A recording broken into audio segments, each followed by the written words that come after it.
Hi, this is दीपमाला सिंह और आज मैं आपके सामने एक रियल लाइफ स्टोरी लेकर आई हूँ, अपनी खुद की लाइफ की स्टोरी। मैं आपको आज एक किस्सा सुनाने वाली हूँ जो रिलेट करता है मेरे अपने ग्रैंडफादर के साथ। So my grandfather was a freedom fighter. वो स्वतंत्रता सेनानी थे। उन्होंने देश की आज़ादी में पार्टिसिपेट किया था और उसके बाद वो पॉलिटिक्स में भी बहुत एक्टिव थे। He was in a very good position in politics. तो हुआ क्या कि जब वो गांव जाते थे, मेरी गर्मी की छुट्टियां होती थी और वो गांव पहुंचते थे और वहाँ उनके बाहर की तरफ बरांडा होता था जहाँ एक बहुत बड़ा सा, मेरे लिए उस टाइम बहुत बड़ा था, वो एक दीवान रखा रहता था। मुझे आज भी याद है उस दीवान पे चढ़ना मेरे लिए बहुत मुश्किल होता था, मैं जब छोटी थी। तो आज लगता है कि ये वही दीवान है, बट उस वक्त मैं छोटी थी। उस वक्त वो जब भी फ्री होते थे, स्पेशली गर्मियों के टाइम पर, वो उस दीवान पे बैठते थे और उनके उस दीवान के सामने से एक रोड जाती थी जिससे पब्लिक गुजर रही होती थी। उन्हें वहां देख के जितने लोग उनसे राय लेना चाहते थे वहां आके बैठ जाते थे। उनके सामने बहुत सारे चेयर्स और सोफा पड़े होते थे और वो वहीं बैठते थे और अपने लाइफ के जनरल डिस्कशंस किया करते थे। हम लोग बचपन में खेलते खेलते जाके उन्हीं के बगल में बैठ जाते थे, क्योंकि हम करें क्या, उस टाइम पे ना टीवी होता था ना इंटरनेट होता था। The only thing around us to keep us occupied, जो चीज हमें बिजी रख सकती थी, वो थे हमारे अपने। वो क्या कर रहे हैं हम ज्यादा अच्छे से ऑब्जर्व कर रहे होते थे। तो मैं जाके उनके पास बैठ जाती थी और सिर्फ मैं ही नहीं, मैं और मेरे सारे कजन्स, मेरे भाई बहन, सभी लोग वहीं जाके उन्हीं के आसपास इर्द गिर्द मंडराते रहते थे। उन्हें बच्चे बहुत प्यारे थे। तो एक बार हमने ऑब्जर्व किया, जो चीज मैं आज बहुत अच्छे से समझ पा रही हूँ, पर उस वक्त हुआ क्या कि एक सूरदास जी आए। सूरदास जी मतलब एक ऐसे पर्सन जिनको हम सूरदास नाम से ही उस वक्त जानते थे। मुझे नहीं पता वो उनका असली नाम था या नहीं था, बट वो देख नहीं सकते थे।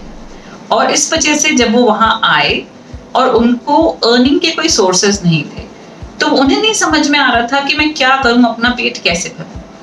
मेरे ग्रैंडफादर कभी किसी को डायरेक्टली ऐसे पैसे नहीं देते थे कि जिंदगी भर, क्योंकि किसी को आप पैसे नहीं दे सकते। आप उसे एक सेल्फ रिस्पेक्ट के साथ अर्निंग के सोर्सेस जनरेट करने में हेल्प कर सकते हो किसी भी पर्सन को, बट आप कब तक किसी इंसान को पैसे देते जाओगे।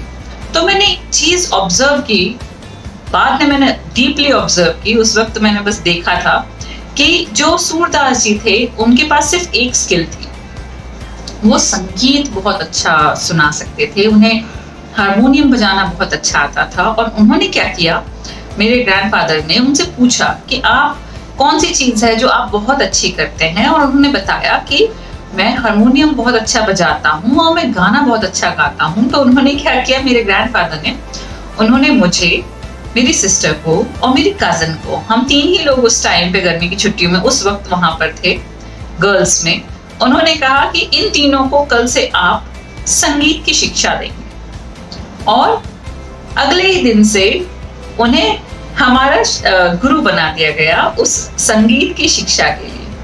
अच्छा, ये एक अलग बात है कि हम लोग थोड़े से बदमाश थे, और हम क्योंकि कुछ बदमाश थे और हमें पता था कि वो देख नहीं सकते कि कब कौन प्रैक्टिस कर रहा है उस हारमोनियम में, तो धीरे धीरे हम लोग बारी बारी से, जब हमारी चांस आती थी, उसकी जगह हम एक दिन में एक जन को बिठा के और बाकी दो लोग खेलने चले जाते थे। That's a different story, completely different story.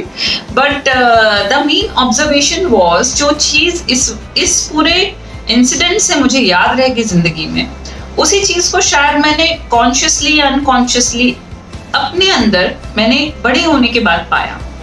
मैंने ऑब्जर्व किया कि बहुत सारे लोग होते हैं, स्पेशली लेडीज, मैंने ऑब्जर्व किया कि हर एक लेडी जो थोड़ी प्रोग्रेस करना चाहती है, इवन हर एक स्टूडेंट, हर एक इंसान जो प्रोग्रेस करना चाहता है और लॉस्ट है लाइफ में कि अभी मैं क्या करूं, हर एक इंसान के पास एक ना एक छोटी छोटी स्किल जरूर होती है।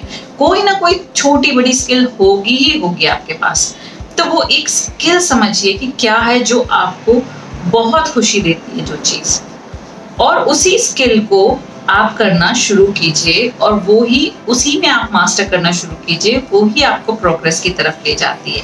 अब इसमें मेरी क्या सीख हुई इस पूरे ऑब्जर्वेशन के थ्रू, मैंने धीरे धीरे लाइफ में बहुत सारे फ्रेंड्स बनाए और बहुत सारे लोगों के साथ मेरा कांटेक्ट हुआ और बहुत सारी वुमेन को मैंने एम्पावर करने में भी कहीं ना कहीं थोड़ा बहुत हेल्प की, बहुत तो नहीं क्योंकि पूरा का पूरा काम तो उन्होंने ही किया था। The only thing that I did was कि मैंने उनकी वो स्किल समझने में उनकी उस वक्त हेल्प की कि वो क्या है जो आपको आपके पैरों पे खड़े होना की शक्ति दे सकता है। और मैंने कोशिश की कि बस वो अपनी स्किल को खुद समझ जाएं, अपनी चीजों को खुद एनालाइज कर लें और उसमें प्रोग्रेस करना शुरू कर दें। एक और चीज जो उस मोमेंट से मैंने सीखी थी वो ये थी कि मेरे ग्रैंडफादर ने सूरदास जी को पहला काम दिया और उसके बाद उनका काम बढ़ता चला गया क्योंकि उन्हें कुछ लोगों ने, आसपास के लोगों ने सुना और उन्होंने अपने घरों में भी अपनी बच्चियों को भी म्यूजिक सीखने के लिए उन्हें बुलाया। इस तरीके से प्रोग्रेस होती गई और वही चीज शायद मैं ऑब्जर्व किया होगा बचपन में मैंने, और मैंने भी आगे जाके जब कोई लेडी अपना काम शुरू करती थी, मे बी कोई अपने घर से सेल कर रही है कोई प्रोडक्ट या फिर कोई कुकिंग का काम कर रहा है, किसी भी तरह की कोई भी एक्शन जब कोई लेडी लेती है तो आई ट्राइड कि पहले स्टेप पे मैं कहीं ना कहीं इन्वॉल्व हूँ जिससे कि उसकी प्रोग्रेस तो आगे होनी ही है बट उसको थोड़ा सा बूस्ट इनिशियली मिल जाए।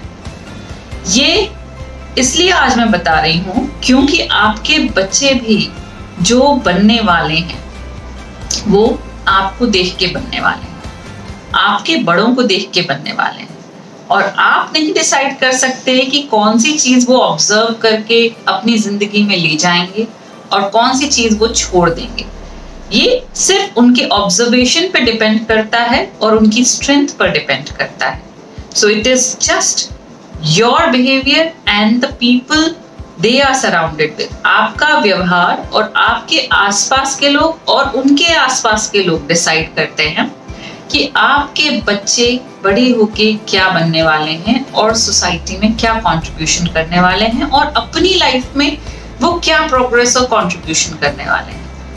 तो इसीलिए ये ध्यान रखें कि अगर आपके बच्चे किसी भी तरीके से आपके हाथ में नहीं है या शैतानी बहुत ज्यादा कर रहे हैं, आउट ऑफ कंट्रोल है या बड़े होके कहीं ना कहीं उन पे किसी तरीके का नेगेटिव इम्पैक्ट है, तो वो आसपास के लोगों को ऑब्जर्व करने की वजह से है। इसीलिए आप उनके लिए कितने बड़े इंस्पिरेशन हैं ये बहुत ज्यादा मायने रखता है। आज के लिए बस इतना ही, मिलते हैं मेरे अगले वीडियो में। तब तक के लिए सब्सक्राइब करना ना भूलें, please do subscribe me and like my video. Thank you so much, मिलते हैं फिर से।